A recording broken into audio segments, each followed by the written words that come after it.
6 জন kidnapper. তারা kidnap করে 12 বছর বয়সী এক মেয়েকে। তাদের দায়িত্ব হচ্ছে একটি বাড়িতে এই মেয়েটিকে 24 ঘন্টা আটকে রাখতে হবে। বিনিময়ে তারা পাবে $50 মিলিয়ন। মেয়েটিকে সেই বাড়িতে আনার পর শুরু হয় তাদের 24 ঘন্টা সময়। তারা ঠিক করে আনন্দ ফুর্তি করে কাটাবে এই সময়টুকু। কিন্তু হঠাৎ করেই তাদের মধ্যে একজনের লাশ পাওয়া যায়। নৃশংসভাবে কেউ তার মাথাটি গলা থেকে আলাদা করে ফেলেছে। তারপর ভয়ঙ্করভাবে মারা যায় আরও একজন। তারা বাড়ি থেকে বেরোতে যায়, কিন্তু বের হবার সব রাস্তা বন্ধ। তারপর কি হবে তাদের সাথে তা জানতে হলে আপনাকে দেখতে হবে সম্পূর্ণ এই ভিডিওটি। তো চলুন কথা না বাড়িয়ে শুরু করা যাক আজকের এক্সপ্লেনেশন। মুভির শুরুতেই আমরা এবিগেলকে দেখতে পাই। সে তার ডান্সের অনুশীলন করছিল। বাইরেই অপেক্ষা করছিল একদল কিডন্যাপার। এবিগেল তার অনুশীলন শেষে বাড়িতে রওনা হয়। কিডন্যাপাররা তার পিছু নেয়। তারা দুটি দলে ভাগ ছিল। এক দলের দায়িত্ব হচ্ছে কিডন্যাপ করা, অন্য দলের দায়িত্ব হচ্ছে তাদের কভার করা। কিডন্যাপাররা এবিগেইলের পূর্বেই বাড়িতে পৌঁছায়। 3 জন এবিগেইলের রুমে যায়। তখন এবিগেল বাইরে এসে পৌঁছায়। ভেতরের 3 জন লুকিয়ে পড়ে। এবিগেল তার রুমে যায়। হঠাৎ করেই কিডন্যাপাররা আক্রমণ করে। তারা 3 জন অনেক কষ্টে এবিগেলকে অজ্ঞান করে। কিন্তু তখনই বাইরে আসে এবিগেইলের বাবা। তারা এবিগেলকে কাঁধে নিয়ে পেছনের রাস্তায় রওনা হয়। হঠাৎ করেই অ্যালার্ম বেজে ওঠে। তারা দ্রুত গাড়ি নিয়ে বেরিয়ে যায়। তারা ছিল মোট 6 জন। ফ্রাঙ্ক হচ্ছে তাদের টিম লিডার, ডিন হচ্ছে ড্রাইভার, সামি হচ্ছে হ্যাকার, আরেকজন মেয়ে হচ্ছে জয়ী, সে মেডিসিন বিষয়ে এক্সপার্ট। রিকেলস হচ্ছে একজন স্নাইপার, সে তাদেরকে কভার করে। সবশেষে হচ্ছে পিটার, যাকে দেখে অনেকটা ইলন মাস্কের মতো লাগে। তারা একটি পুরনো বাড়িতে এসে পৌঁছায়। সেখানে আমরা দেখতে পাই ল্যাম্বার্টকে। সে তাদের সবার লিডার। সেই তাদেরকে এই কিডন্যাপিংয়ের দায়িত্ব দিয়েছে। এবিগেলকে একটি রুমে এনে শোয়ানো হয়। ল্যাম্বার্ট তাদেরকে বাড়ি বুঝিয়ে দেয়। তারপর তাদের সবার মোবাইল নিয়ে নেয় আর বলে তাদের এখানে 24 ঘন্টা থাকতে হবে। বাড়ির ভেতরে খাবার সহ সব কিছুই রয়েছে। বাড়ি থেকে কেউ বের হতে পারবে না। এই সময়ের মধ্যে এবিগেইলের বাবার কাছ থেকে মুক্তিপণ্যের টাকা নেওয়া হবে। তারপর তারা সবাই টাকা নিয়ে চলে যাবে। এগুলো বলে ল্যাম্বার্ট সেখান থেকে চলে যায়। তারা সবাই বারে বসে সময় কাটানো শুরু করে। সেখানে ডিন অনেক মাতাল হয়ে যায়। বাকি সবাই প্রফেশনাল হলেও ডিনের এটি প্রথম কাজ ছিল। সেখান থেকে জয় এবিগেইলের সাথে দেখা করতে যায়। এবিগেইলের জ্ঞান ফিরেছে। সে তার ব্লাইন্ড ফোল্ডটি খুলে দেয়। এবিগেইল অনেক কান্না করছিল। এবিগেইল তাকে জানায় তার বাবা অনেক পাওয়ারফুল ব্যক্তি, তাদের সবার উপর বিপদ নেমে আসবে। জয় তার কথাকে ইগনোর করে চলে যায়। সে নিচে এসে ফ্রাঙ্কের সাথে কথা বলে। সে তাকে জিজ্ঞেস করে এবিগেইলের বাবার ব্যাপারে সে কিছু জানে কিনা, কারণ এবিগেইল বলেছে তার বাবা অনেক পাওয়ারফুল ব্যক্তি। কিন্তু ফ্রাঙ্ক এই ব্যাপারে কিছু জানতো না। তাই জয় সেখান থেকে চলে যায়। তারপর ফ্রাঙ্ক আসে এবিগেইলের কাছে। এবিগেইলকে তার বাবার নাম জিজ্ঞেস করে। এবিগেইল জানায় ক্রিস্টোফ লাজার। যা শুনে ফ্রাঙ্ক অনেক ঘাবড়ে যায়। সে নিচে এসে চলে যেতে চায়। তখন সবাই তাকে বাধা দেয়। ফ্রাঙ্ক বলে তার বাবা ক্রিস্টোফ লাজার। তারা সবাই তখন ঘাবড়ে যায়, কারণ তিনি অনেক বড় একজন মাফিয়া। কেউ জানে না তার এম্পায়ার কতটা বড়। তিনি এতটাই ভয়ঙ্কর, আজ পর্যন্ত কেউ তাকে মারতে পারেনি। যারাই তাকে মারতে গেছে কখনোই তাদের লাশ খুঁজে পাওয়া যায়নি। তারা যেহেতু তার মেয়েকে কিডন্যাপ করেছে, তাই তাদেরও মৃত্যুর সময় ঘনিয়ে এসেছে। তারা সবাই সিদ্ধান্ত নেয় তারা সবাই অপেক্ষা করবে। কোনো বিপদ আসলে সবাই মিলে তার মোকাবিলা করবে।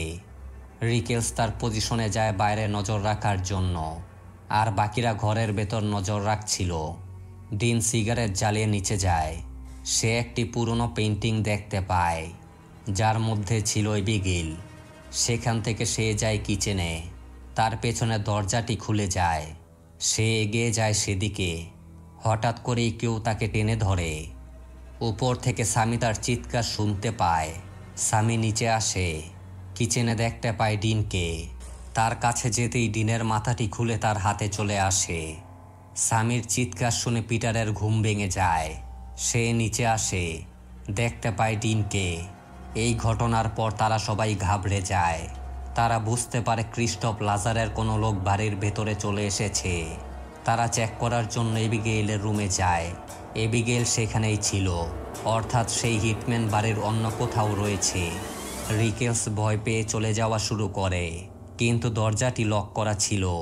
তাই পিটার তা খোলার চেষ্টা করে, কিন্তু হঠাৎ করেই কোনো একটি মেকানিজম চালু হয়ে যায়। চারপাশের সব দরজা জানালা সিল হয়ে যায়। বাড়ির ভেতরে তারা এখন সম্পূর্ণরূপে বন্দী। জয় এবিগেইলের রুমে আসে। এবিগেল জানায় ফ্রাঙ্ক হচ্ছে তার বাবার লোক। সে ফ্রাঙ্ককে তার বাবার সাথে আগেও দেখেছে। জয় বুঝতে পারে ফ্রাঙ্কি ডিনকে হত্যা করেছে। তখন রিকেলস এসে বলে সে তার রাইফেলটি খুঁজে পাচ্ছে না। জয় তাকে বলে দেয় ফ্রাঙ্কি এই সব কিছু করেছে, কিন্তু রিকেলস তার কথা বিশ্বাস করে না। সে বলে এবিগেল তাদের মধ্যে ঝামেলা সৃষ্টি করার জন্য এগুলো বলেছে। রিকেলস অন্য পাশে যায় নজর রাখার জন্য। হঠাৎ করেই জয় পেছন থেকে শব্দ শুনতে পায়। জয় তার কাছে যায়। রিকেলসের পুরো মুখে অ্যাসিড লেগে রয়েছে, কিন্তু আশপাশে কেউ ছিল না। জয় ভাবে এই সব কিছু ফ্রাঙ্ক করেছে, তাই সে তার উপর বন্দুক তাক করে আর বলে এবিগেল তাকে বলেছে ফ্রাঙ্ক তার বাবার হয়ে কাজ করে, কিন্তু ফ্রাঙ্ক তা অস্বীকার করে। সে বলে নিজেদের মধ্যে ঝামেলা বাঁধানোর জন্য এবিগেল এই কথা বলেছে। ফ্রাঙ্ক পিটারকে নির্দেশ দেয় এবিগেলকে মেরে ফেলার জন্য। পিটার তাকে মারতে যায়, কিন্তু সেখানে জয় এসে তাকে বাধা দেয়। ফ্রাঙ্ক এবিগেলকে মারতে যাচ্ছিল, তখন এবিগেল তার হ্যান্ডকাফটি খুলে ফেলে। বেরিয়ে আসে তার ভয়ঙ্কর রূপ। সে আক্রমণ করে পিটারের উপর। ফ্রাঙ্ক তাকে গুলি করে, কিন্তু এবিগেইলের কিছুই হয় না। সে এগিয়ে আসে তাদের দিকে। তখন জয়ী তাকে গুলি করে, কিন্তু তার কিছুই হয় না। তারা দরজা লক করে বেরিয়ে আসে। তারা সবাই প্রচণ্ড ঘাবড়ে যায়, কারণ এবিগেইল একজন ভ্যাম্পায়ার। তারা এটাও বুঝতে পারে এই কিডন্যাপিংটা হচ্ছে একটি ফাঁদ। তাদেরকে কৌশলে এখানে নিয়ে আসা হয়েছে এবিগেইলের শিকার বানানোর জন্য। তারা বুঝতে পারে না তারা কি করবে। অনেক চিন্তা ভাবনার পর তারা ঠিক করে তারা এবিগেইলকে মেরে ফেলবে। তবে জয় তাদের সাথে একমত হয় না, তাই বাকিরা এগিয়ে যায়। দরজা খুলে ভেতরে যায়, কিন্তু রুমটি খালি ছিল। উপর থেকে ভেসে আসে মিউজিকের শব্দ। এবিগেল ডিনের শরীরটি নিয়ে ডান্স করছিল। তাদেরকে দেখে সে থেমে যায়। স্বামী এগিয়ে যায় তার দিকে, তবে এবিগেল উল্টো তাকেই মারা শুরু করে। তখন পিটার তাকে বাঁচাতে যায়। এবিগেল পিটারের বুকে আঘাত করা শুরু করে, আর ফ্রাঙ্কের হাতের লাঠি তার পায়েই ঢুকিয়ে দেয়। তারা সবাই পালিয়ে নিচে আসে। জয় ফ্রাঙ্কের পায়ের লাঠিটি খুলে দেয়। তারা সবাই আহত ছিল। জয় বলে গুলি করেও তাকে মারা যায়নি, অর্থাৎ এইভাবেও তাকে মারা যাবে না। তাকে অজ্ঞান করতে হবে, কারণ তাকে অজ্ঞান করে এখানে আনা হয়েছিল। তাদের কাছে আরেকটি সিরিঞ্জ অবশিষ্ট রয়েছে। তারা আলাদা হয়ে এবিগেলকে খোঁজা শুরু করে। স্বামী একটি পুলের মধ্যে পড়ে যায়। সেখানে ছিল অসংখ্য লাশ, অর্থাৎ পূর্বে তাদের মতো আরও অনেককেই এখানে এনে হত্যা করা হয়েছে। অন্যদিকে এবিগেল পিটারের কাছে আসে।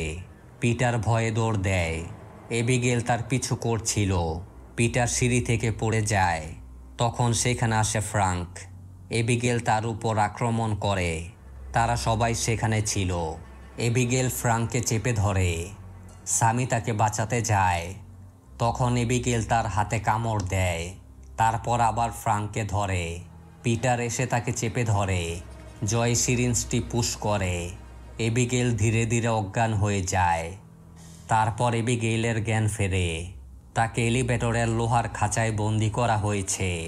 তখন সেখানে আমরা জানতে পারি এবিগেইলের বাবাও একজন ভ্যাম্পায়ার। তারা কয়েকশো বছর ধরে এই পৃথিবীতে বেঁচে রয়েছে। ল্যাম্বার্ট তাদেরই লোক। তারা 6 জন কোনো না কোনোভাবে তাদের কাজের মাধ্যমে তার বাবার ক্ষতি করেছে। তাই ল্যাম্বার্টের মাধ্যমে তাদেরকে এখানে আনা হয়েছে হত্যা করার জন্য। ফ্রাঙ্ককে সেখানে রেখে বাকিরা যায় রাস্তা খোঁজার জন্য। ফ্রাঙ্ক সেখানে একা ছিল। তখন এবিগেল তাকে ম্যানিপুলেট করা শুরু করে। তাদের মাঝে একটি ডিল হয়। এবিগেল ফ্রাঙ্ককে বলবে এই বাড়ি থেকে কিভাবে বের হওয়া যায়, আর ফ্রাঙ্ক তাকে ছেড়ে দিবে। এবিগেল তাকে জানায় লাইব্রেরিতে একটি গোপন রাস্তা রয়েছে, কিন্তু ফ্রাঙ্ক তাকে মুক্ত করে না। তখন এবিগেল দরজাটি ভেঙে ফেলে। সেখানে দৌড়ে আসে জয়ী। সে একটি জানালার কবাট ভেঙে ফেলে। বাইরে থেকে ভেতরে আসে সূর্যের রোশনি। সূর্যের আলোর স্পর্শে এবিগেইলের একটি হাত ব্লাস্ট হয়, কিন্তু সাথে সাথেই তা আবার বৃদ্ধি পাওয়া শুরু হয়। তারা দুজন দৌড়ে পালিয়ে যায়। তারা সবাই লাইব্রেরিতে আসে। স্যামি অনেক ভয় পেয়েছিল। এবিগেল যেহেতু তাকে কামড় দিয়েছে, তাই সেও হয়তোবা সূর্যের আলোয় মারা যাবে, কিন্তু তার কিছুই হয় না। ফ্রাঙ্ক লাইব্রেরিতে রাস্তা খোঁজা শুরু করে, কিন্তু সেখানে কোনো রাস্তা ছিল না। অর্থাৎ এবিগেল তাকে মিথ্যে বলেছে। তাই তারা আবার সেখান থেকে বেরিয়ে আসে অন্য রাস্তা খোঁজার জন্য। তারা দুজন করে দুটি টিমে ভাগ ছিল। হঠাৎ করেই স্যামির কামড়ের ক্ষতটি মিলিয়ে যায়। তার মস্তিষ্কের ভেতর শোনা যাচ্ছিল এবিগেইলের কথা। সে আক্রমণ করে পিটারের উপর। পিটারের ঘাড়ে কামড় দিয়ে তার রক্ত খায়। তারপর পিটারকে মেরে ফেলে। সেখানে আসে জয় এবং ফ্রাঙ্ক।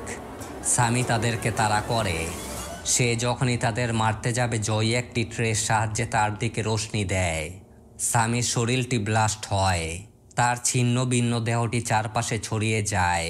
হঠাৎ করেই লাইব্রেরিতে একটি দরজা খুলে যায়। তারা দুজন সেখানে প্রবেশ করে। শেষ মাথায় ছিল একটি দরজা। এই রুম থেকে সবকিছু কন্ট্রোল করা হয়। সেখানে তারা ল্যাম্বার্টকে দেখতে পায়। জয় তার উপর গুলি চালাতে যায়। ল্যাম্বার্ট তাকে চেপে ধরে। সে ফ্রাঙ্ককে বলে তারা চাইলে ক্রিস্টোফ লাজারের জায়গা নিজেরাই নিয়ে নিতে পারবে। এর জন্য ফ্রাঙ্ককেও ভ্যাম্পায়ার হতে হবে। তারপর তারা দুজন মিলে এবিগেলকে শেষ করে তার বাবাকেও মেরে ফেলবে। ফ্রাঙ্কের হাতে অন্য কোনো রাস্তা ছিল না, তাই সে ল্যাম্বার্টের কথায় রাজি হয়ে যায়। ল্যাম্বার্ট জয়কে অজ্ঞান করে ফ্রাঙ্কের ঘাড়ে কামড় দেয়। তারপর নিজের রক্ত খাওয়ায় ফ্রাঙ্ককে। ফ্রাঙ্কও পরিণত হয় ভ্যাম্পায়ারে। তখন ল্যাম্বার্ট জয়কে মারতে যায়, কিন্তু ফ্রাঙ্ক সেই কাঠের টুকরো তার বুকে ঢুকিয়ে দেয়। ল্যাম্বার্টের শরীরটিও ব্লাস্ট হয়। তখন সেখানে আসে এবিগেল। এবিগেল তার উপর আক্রমণ করে, কিন্তু ফ্রাঙ্ক উল্টো তার ঘাড়ে কামড় দেয়। তখন জয় বাড়ির সব দরজা আনলক করে বেরিয়ে যায়, কিন্তু লাইব্রেরির দরজাটি লক ছিল। ফ্রাঙ্ক এসে তাকে ধাক্কা দিয়ে দরজাটি ভেঙে ফেলে। তারপর জয়কে মারা শুরু করে। জয় তার সাথে পারছিল না। তখন সেখানে আসে এবিগেল। তারা দুজন মিলে ফ্রাঙ্ককে মারার চেষ্টা করে, কিন্তু ফ্রাঙ্ক ছিল অনেক শক্তিশালী। সে তাদের দুজনকেই মেরে প্রচণ্ড আহত করে। তারপর জয়ের ঘাড়ে কামড় দেয়। জয় পরিণত হয় ভ্যাম্পায়ারে। ফ্রাঙ্ক তাকে নির্দেশ দেয় এবিগেলকে মারার জন্য, কিন্তু জয় তার উপরই আক্রমণ করে। পেছন থেকে এবিগেলও এগিয়ে আসে। তারা দুজন মিলে ফ্রাঙ্কের বুকে সেই কাঠের টুকরোটি ঢুকিয়ে দেয়। ফ্রাঙ্কের শরীরটিও ব্লাস্ট হয়। তারা দুজন এখন বিপদমুক্ত। এবিগেল জয়কে বলে সে ভ্যাম্পায়ারে পরিণত হবে না, কারণ যে তাকে কামড় দিয়ে ভ্যাম্পায়ার বানিয়েছে সে আর জীবিত নেই। জয় সেখান থেকে বের হবার জন্য এগিয়ে যায়। তখন সেখানে আসে এবিগেলের বাবা। সে জয়কে মারতে যাচ্ছিল, কিন্তু এবিগেল বাধা দেয়, কারণ জয় তার জীবন বাঁচিয়েছে। ক্রিস্টোফ লাজার তার মেয়ের কথা ভেবে জয়কে ছেড়ে দেয়। জয় ধীরে ধীরে বাইরে যায়। তাদের গাড়ি নিয়ে রওনা হয়। অসাধারণ এই মুভিটি এখানেই শেষ হয়। মুভিটি আপনাদের কাছে কেমন লাগলো তা কমেন্ট করে অবশ্যই জানাবেন। আবার ফিরে আসবো নতুন কোনো গল্প নিয়ে। ততদিনের জন্য সবাই ভালো থাকবেন, সুস্থ থাকবেন। আল্লাহ হাফেজ।